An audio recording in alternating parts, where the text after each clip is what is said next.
I think I've tried to record this particular demo about 5 different times, and each time I make a mistake or something happens that causes me to start over, but hopefully the fifth time is the charm.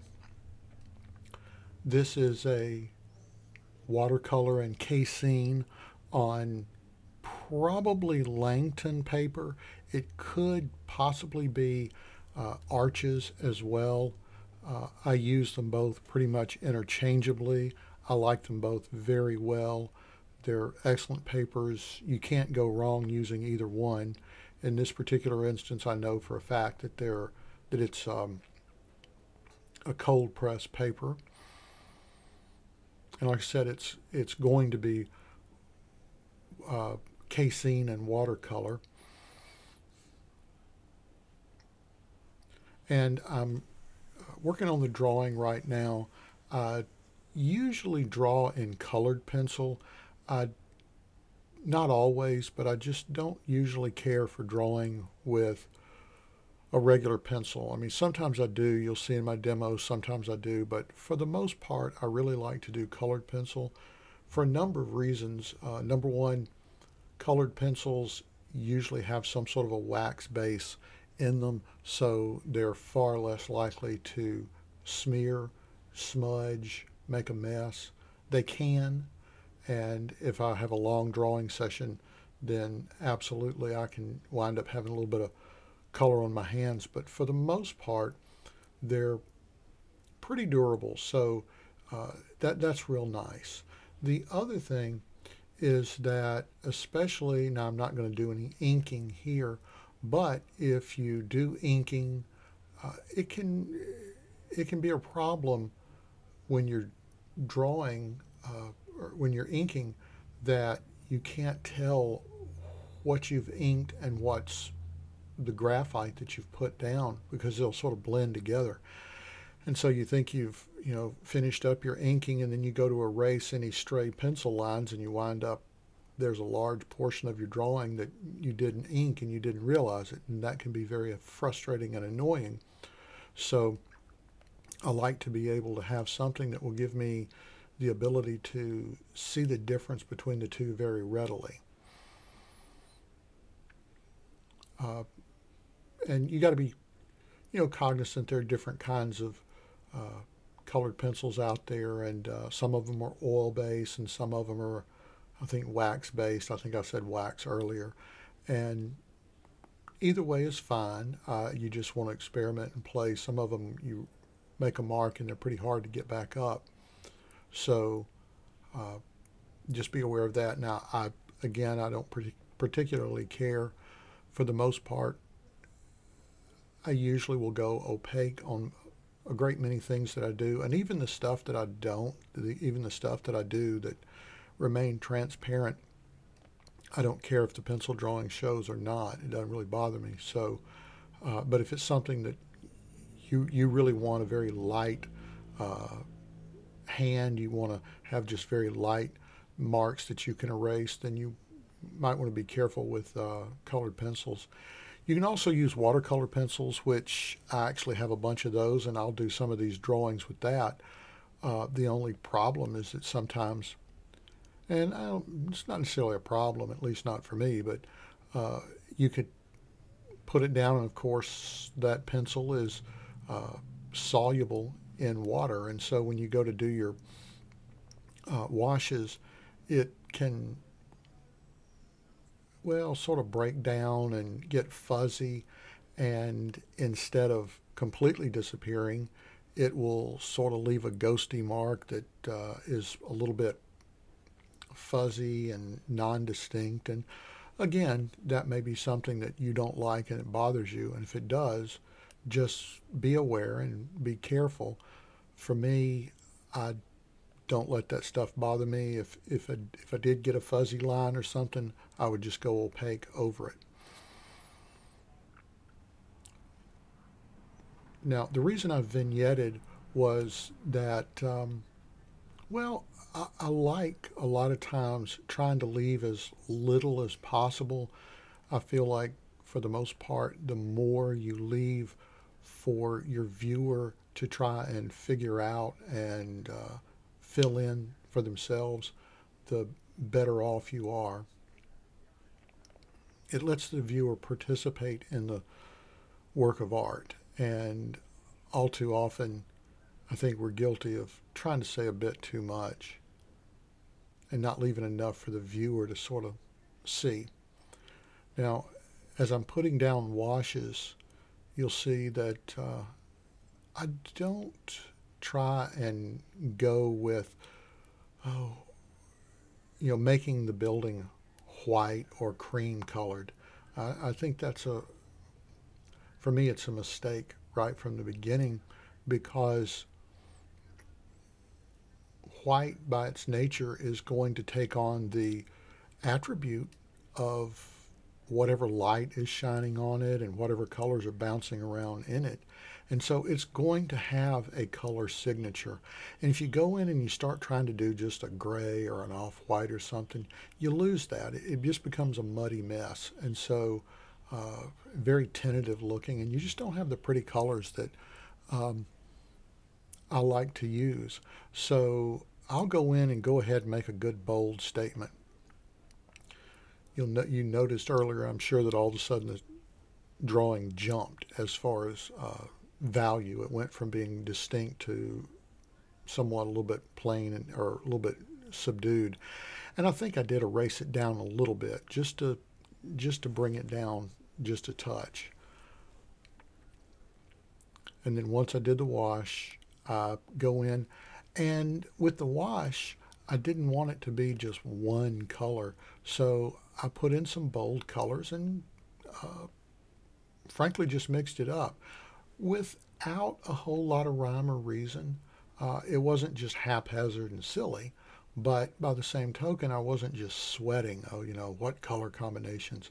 I just wanted some warm versus cool, reds and blues and greens, just a bunch of different colors in there that would be subtle eventually and would give the white some life and some vibrancy. Then once that wash was down, I blow dried it, and now I'm coming back in and restating the drawing. Now in this particular painting, I don't have to have it real accurate, real correct as far as all the proportions and making sure that every single figure that I saw that was on the pediment, I think that's what it's called, the pediment, that every single figure was there and that they were all exactly right. It didn't matter for this particular one. All I was trying to do was come in and just state enough so that yeah, this is the, and it may be the frieze. Maybe that's what it's called, is the frieze that's up there in that triangular portion. As with all things, if you don't do something on a regular basis, you will forget. I don't care how much you know about a particular subject. If you get away from it for any length of time, you will forget. And I took art history and I studied art history, and I had to know all the names of the different parts of buildings and so forth. And it's the same with anatomy. Oh my goodness, I've studied human anatomy. I've studied comparative anatomy. I've studied the makeup of bird wings. I've studied it all. And at one time I could have rattled off all that stuff in great detail. And, if I need that knowledge, I go back and pick it back up. But once a series of jobs or a particular job is over, I move on to the next one. And a lot of that knowledge is just, it's in the back of my mind, but it's certainly not something that I have to sit there and really sweat. Oh, do I remember all the different layers of a bird's wings or something like that, which again, doing bird illustrations, at one time I knew all that very in great detail. And I'm just going through, continuing on to reinforce the drawing of the elements of the building. With something like this, it's just a judgment call. You have to put in enough where it feels right, it feels solid, and it feels like there's enough detail in there that things make sense. But unless you're trying to do something photorealistically, there's certainly no reason to go in and count and put in every single block that's on that architectural element up there. There's just no point. No one is going to go in and fault you and say, oh, you only put 32 and there's actually 33. Nobody cares. What they do care about is that the drawing or the painting itself reads well, so that your shadow patterns make sense, all of your forms have solidity, that your proportions are correct. Now, for me, this is a realistic drawing. Or I'll say drawing and painting interchangeably, but it's realistic. So you have to stay within the framework of the realism that you've created. You know, if I had the more unrealistic did the original drawing, the more I could get away with. But if you are stylizing, then to the extent that you stylize, that's the extent to which you can get away with breaking the rules, the laws of perspective, proportion, things like that. So just keep that in mind. When people say there are no rules in art, well, that's silly. Of course there are rules. And if there weren't, then there wouldn't be any reason to have teachers at all, because it would just be a free-for-all. So yes, of course there are rules, and rules that you have to abide by if you want your work to look good and to be appreciated. But for the most part, those rules are the ones that you create yourself. So you've created your world, and within that world, you've told us that, oh, the laws of perspective are pretty much accurately held to. So if that's the case, then you have to adhere to them. But in whatever way you've established that the world your characters occupy, and to whatever level those rules are broken, well, then you can break those rules. Now we've zoomed in to the painting and to get a closer look at what I'm doing, and you'll see that I'm still working really bright. Oranges and bright blues, and kind of going back and forth. Since the figure and the column is kind of a greenish orange base, then going in with a blue is really helping to establish the contrast, not just between values, but also between color temperatures. And that also helps to establish your shadows and your midtones. Remember, for the most part, you don't paint your midtones. You just put in a wash or block in a solid area and then leave it alone. It's when you start establishing your shadows, that's when you begin to describe your midtones. Other than that, the midtones, they just simply are what they are. And I think a lot of people make the mistake of trying to paint their midtones too much, and things become overworked and they become messy or indistinct. That's one of the I hear James Gurney use this terminology sometimes, mid-tone mumbles, and that's where you get to working in your painting, and you don't have enough distinction between your shadows, your midtones, and your highlights, and everything is just sort of a mid-tone mumble. One of the ways to get around that is to make sure that you really vary your color temperature as well as your values, and that will really help to establish the difference between the two. And you know, you'll hear sometimes people say shadows are cool, highlight the midtones and highlights are warm. Well, that depends on what kind of light is shining onto the subject, but also just depends on what you want, because you'll see that those lines that I put in part of the painting are orange. Well, those are shadows that are being cast or cut in, that were cut into the marble. So why did I do them orange? Well, because I've got blue shadows below it and blue shadows above it, and by doing the orange, it gave again some variety. Nothing more than that. I could have done it in the blue, and it would have been a little more monochromatic. I could have done it purple or something like that. But by making it warm, and in this particular instance, making it the complement of the blue, it just sort of stands out.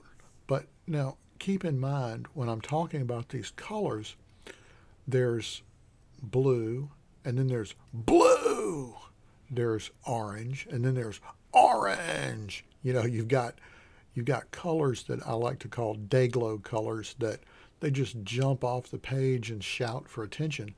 And hopefully, you know, as this painting begins to resolve, you'll see that the oranges, the blues, the purples, they're subdued. They're, even at this point, they're somewhat subdued. They're not just jumping off the page at you. So even if you're using very bright,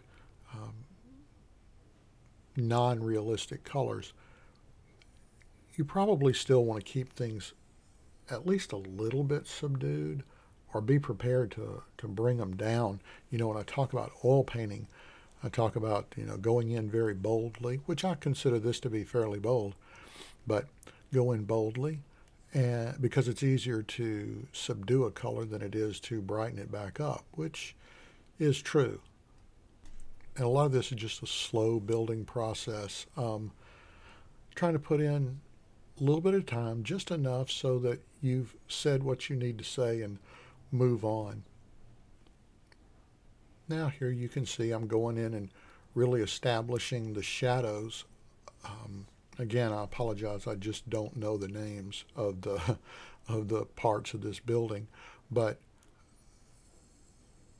just by putting in one shadow shape without going in and really trying to describe all of the stuff that's going on inside that area, really makes a big difference. It keeps it real simple. And now I'm down with the figure. I don't think this is Lady Justice. It could be. I believe the Lady Justice statue is the one where she's holding the. I know the Lady Justice statue, or I believe the Lady Justice statue is the one where she's holding the scales of justice. So this may or may not be Lady Justice, but probably not. I'm thinking about it, because she's got a blindfold. You know, Justice is supposed to be blind, so obviously this is not. So I don't know who this figure is. If you know, you can write it in the comment below and sort of enlighten all of us. But at this point, you know, I'm going back in and just using my blue pencil and reestablishing the drawing. And I really like to do this on a lot of illustrations like this, where I don't try to do a really tight finished drawing and then just color in between the lines.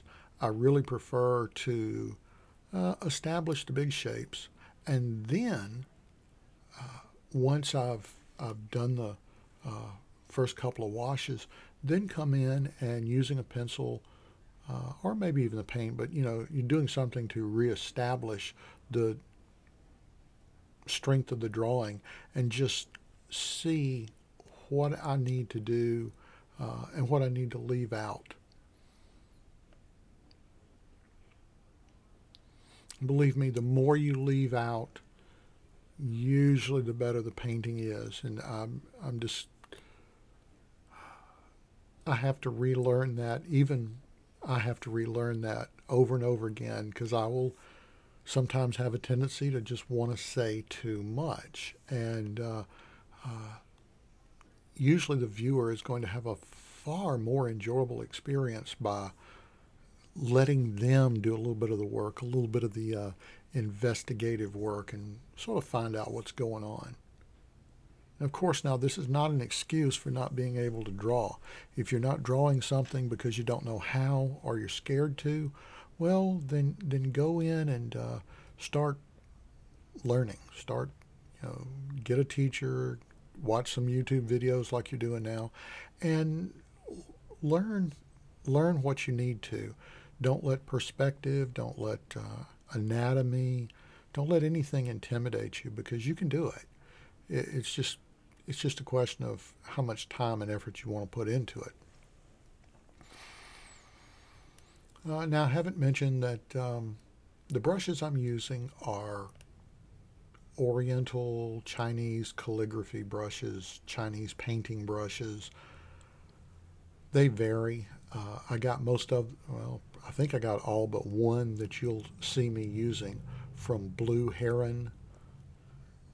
I'll try to remember and do a link to them in the description below, but you can look them up online. It's Blue Heron, and the brushes are great. I thoroughly enjoy them. I do have traditional watercolor brushes, but I really prefer the Chinese calligraphy brushes. They have these big fat barrels that hold a lot of paint, and you can do really long strokes. You can do a lot of really full, robust washes with them, and a lot of them, even the ones that are really big and fat, will go to these razor sharp points or needle sharp points. And the other thing that I really like that Chinese bristle brushes will do that traditional Western brushes won't do is they will serve as two different kinds of brushes. So you can take an Oriental brush, calligraphy brush, and you can press down on it and it will flatten out and become like a flat. And then you can raise up and twirl it, and all of a sudden it'll go to a needle fine point. And so actually you've got almost like you really have two brushes in your hand at the exact same time. And it's really such a time saver, where all of a sudden you just get used to having a flat when you press down and having a round when you raise up and twirl, and it becomes just a part of your muscle memory, and it saves a lot of time, and you don't have to think about, oh well, change this other brush, or you got two in your hands. You just have that one brush that will do a lot of work all by itself.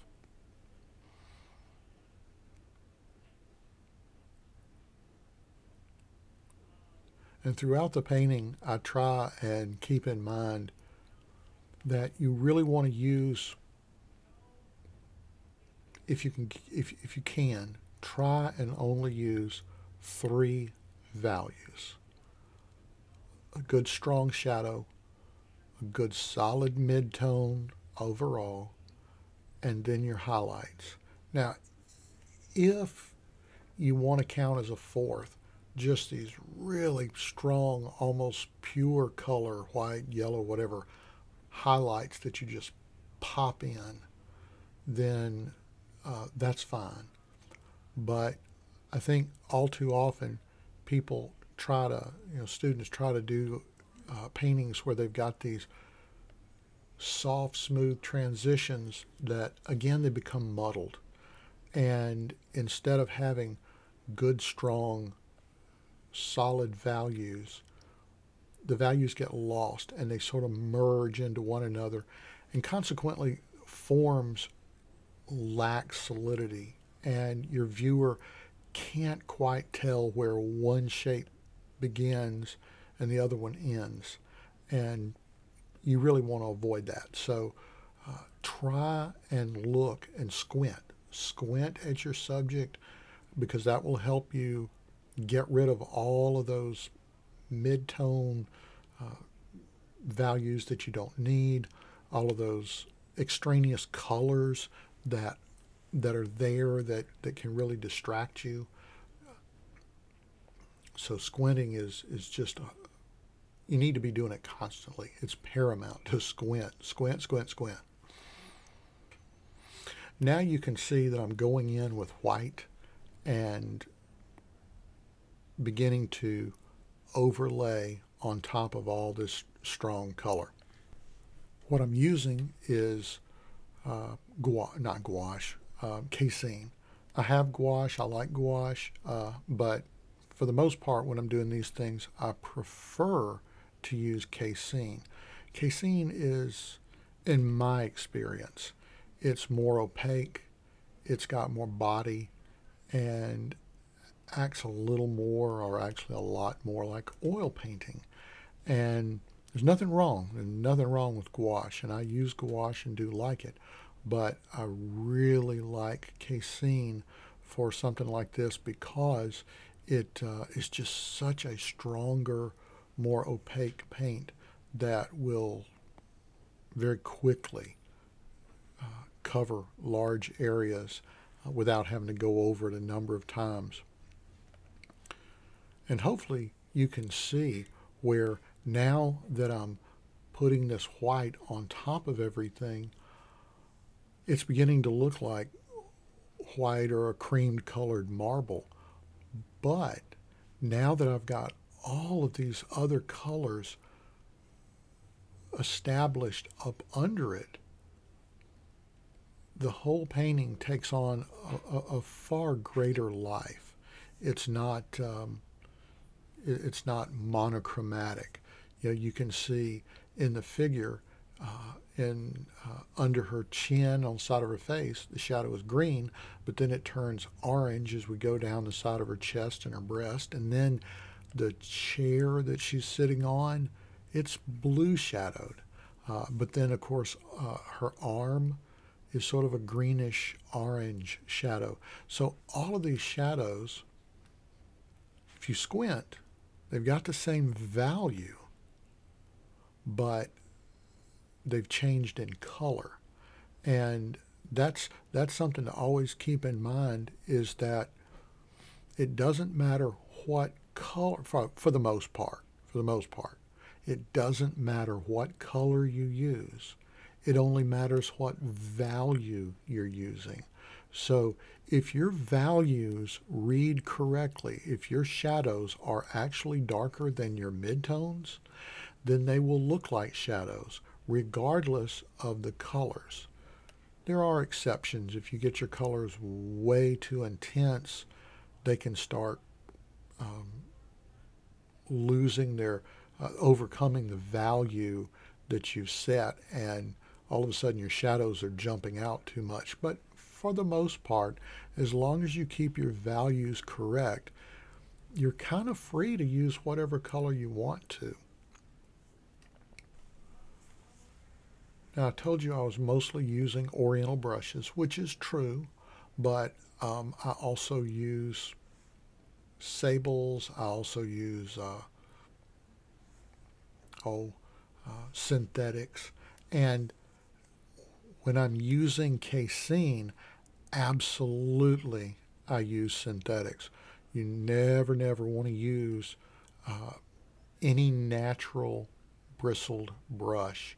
Doesn't matter whether it's sable or, well, it's hard to say with what a lot of these brushes are made of now, because especially in Chinese brushes, it's really funny. They'll, you'll look on their website and they'll say, fox hair and mink hair and all these other things. But then when you start reading the fine print, it's all over the place. And so the point is, it's a natural hair, and that's a no-no with casein, because casein is very acidic, and it will dry out the natural oils that are in your brushes and eventually ruin them, just destroy them. It'll make them brittle and they'll break apart. So if you want to preserve your brushes, you definitely want to use synthetics when you're using casein.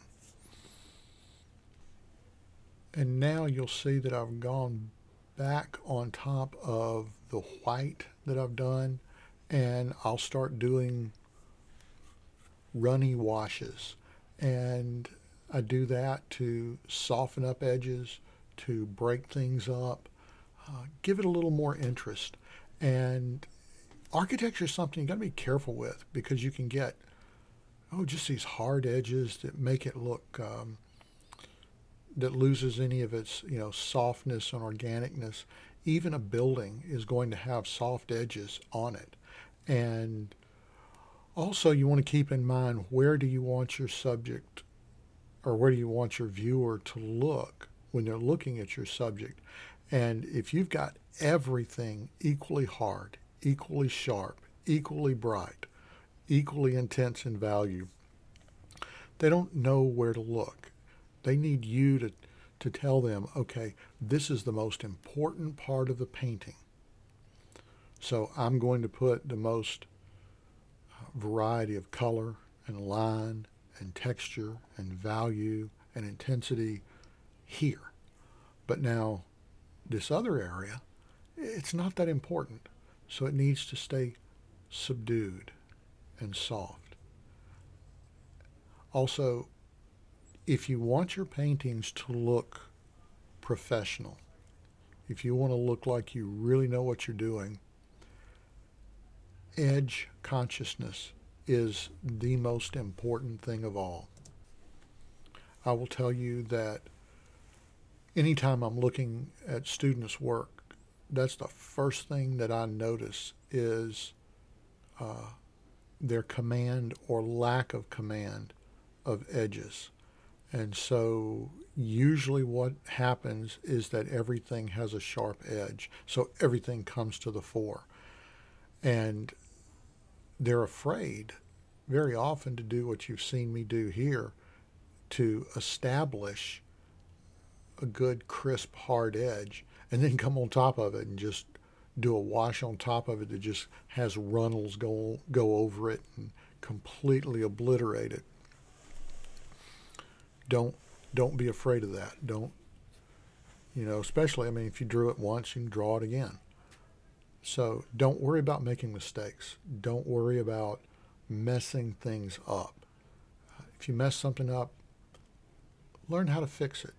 And that's one of the reasons why I'm not terribly intimidated by a painting, because I've learned that, over the years, through hard work and practice, I've learned, okay, I make mistakes. And I've learned, though, that when I do, that I can figure out a way to fix it. If I paint myself into a corner, then I've learned how to paint myself back out of it. And that's not bragging. That's just letting you know that I'm just like you. I've had to make mistakes and had to learn and had to figure things out. And, that's what I've done. That's what 30 years will do you. And if you're learning, if you're just starting out, then, cut yourself some slack. And, if you do a bad painting, look at it and assess it and go, why is this thing bad? What is it that's bad about it? It's definable. It's quantifiable. It's not just that it's crap. And it's real easy. I'll have students who look and just go, this is crap. Well, maybe it is, maybe it's not. But even if it is, there's a reason. It's probably not that every single solitary thing in that painting's bad. It's that there's a few bad things that are overwhelming what good there is. And the nice thing is that paintings are fixable. I don't care if they're watercolor. I don't care if they're oils. I don't care. Every painting is fixable. It's whether you want to take the time to do it or not, or whether you have the skills to do it or not. Now, it may be the painting is so far gone, it'd be better to just start over. It may be that you're psychologically worn out and you don't want to fool with it anymore, and that's okay too. But believe me, a master painter can come in and take your worst effort and work on top of it and get it back into line. I just want you to understand that your painting is fixable. It's, whether it's worth the effort is another matter. I encourage a lot of my students. I'll tell them, on some paintings, I'll say, oh, no, don't abandon this. I mean, this has just got a few mistakes that we're gonna work out, and then this will be a fine painting. And then there are some others that the student has literally beaten himself to death over. And is the painting fixable? Yes. But is it going to be psychologically scarring to do it? Yeah, probably. They've already just invested so much into it. It's time to walk away and start over and get a fresh start and a fresh eye. Remember, a very wise man I used to listen to on talk radio, he used to tell his listeners that would call in. Usually it's about houses. People, they're wanting to buy a new house, and they would just fall in love with this house. And even though the house would have all these problems and it was overpriced, they just had to have it. And he would tell them over and over again, never fall in love with something that can't love you back. And that's the way it is with these paintings. This painting is not going to love you back. So don't invest as much time and effort into it as you would someone who can love you back. So, and this is coming from someone that I'm pretty obsessive. I mean, when I get into a painting, I'm dogged about it. I mean, I will just really go in and slog through and battle my way through it. And I don't do that much anymore. I used to, and so it's coming from experience. I'm Mr. Pot calling the kettle black. I'm both the pot and the kettle. I've done it. So I'm not saying anything to you that I'm not very guilty of myself. One of the reasons why I've adopted the way I paint and the attitude I have is that for so many years I did very doggedly, struggle, and painting was more of a battle, armed hand-to-hand combat or something, or armed combat. And I had to sort of learn over time that it's not. This is a quest. This is a journey, and it should be exciting. It should be fun. Doesn't mean it won't be challenging. I tend to be a little romantic, and so when I think about a quest, I think about, slogging through the jungle to find the lost city, or, like the city of Atlantis or something like that. Well, it's still a journey. It's still a slog. You're still going through swampy areas, but there's something beautiful and exciting at the end. That being said, you also have to realize when you're looking for an attainable goal, and then when you're going after El Dorado, and so you're seeking after something that's not there. So I didn't mean to get all that philosophical on you, but I just wanted to, let those of you who have stuck with it this long, that just to realize that I understand where you're at. And believe me, every single artist that you really admire, they've been through the same thing. They've worked very hard to get where they're at. All right, well, this is about to wind down. I hope that you've learned something. I hope I haven't talked your ear off too much. Hope y'all have a good day and happy painting. If you've enjoyed this episode of The Arthropologist, please hit the like button. And if you'd like to see more episodes like this, think about subscribing. I'm Bill Wilson, and I'm The Arthropologist.